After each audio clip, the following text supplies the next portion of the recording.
So second thing that will affect the market in terms of how prices will look and the services will be consistent or stable will heavily depend on the roll-up of the geopolitical tensions there is, especially the Red Sea, with Houthis attacking shipping lanes, with Iran just recently attacked MSC Aries. These are container ships. These are very much in our territory now, you know. So if the war stretches out to a wider plane, more commercial ships, more cargo ships will be attacked. It will cause disruptions and it will cause the prices to go up. The real winners at the end of the day are going to be the carriers. They are going to add whatever surcharges and do whatever actions they need to do to make sure these price inflations, let's call it that, caused by these macro elements continues, and they will capitalize on those things. One of the side note to all of this is that on my recent trip to TPM, which was interesting because that's the North America-centric industry event where traditionally all of the major shippers or their customers or importers, whatever you want to call them, comes together with shipping lines and they sign these annual contracts.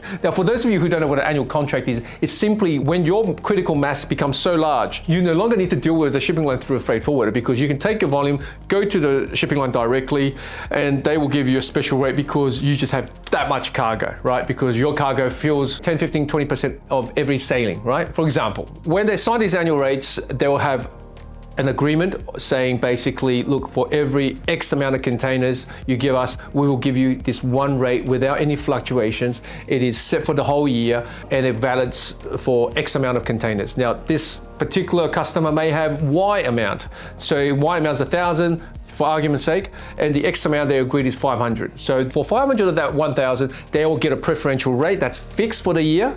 The remaining 500 that's outside the contract, that has to go to market and play with the market. Now, this is where the freight forwarder comes into the picture. For many years of my career, when I used to deal with these large customers, let's call it that, they've always had this sort of strategy, right? A portion goes straight to the shipping line and you have us as a freight forwarder that fills in the tail end, capturing whatever they can't move in these annual contracts. So this is what I mean when I talk about annual contracts. Now, the interesting phenomenon with TPM is that no major shipper signed any annual contracts with a shipping line. Now, in COVID, if you had a fixed rate for a certain amount of container, that was worth gold. But coming into 2024, they're not doing that. Nobody signed any major contracts for the whole year, which means that they're not confident in the economy. You believe whatever that's going to be happening in the market rate levels is going to be cheaper than your agreed contract. Because once you sign an annual contract, you're locked in. So these large ones are saying, well, no, we don't want to sign an annual contract because we believe the markets are going to be lower. And I tend to agree with them. This is the moment we waited for. Everything you want is right here. We gon' give them what they came for. We gon' take it up from This is pretty much where we're at today. The logistics market is as fluid and as uncertain and cloudy like the greater economics that we are all experiencing. There is inflation everywhere. Certain lanes have certain pricings are relatively stagnant.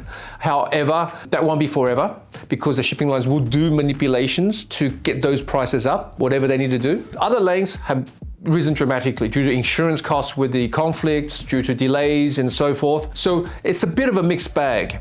You, as an importer or exporter here in Australia, it's very important that you talk to your trusted freight forwarder and understand what's happening with the market, not on a monthly basis, even weekly basis, as we get to the second half of this year. It allows you to understand how to plan better. So if you're ever in doubt, speak to us.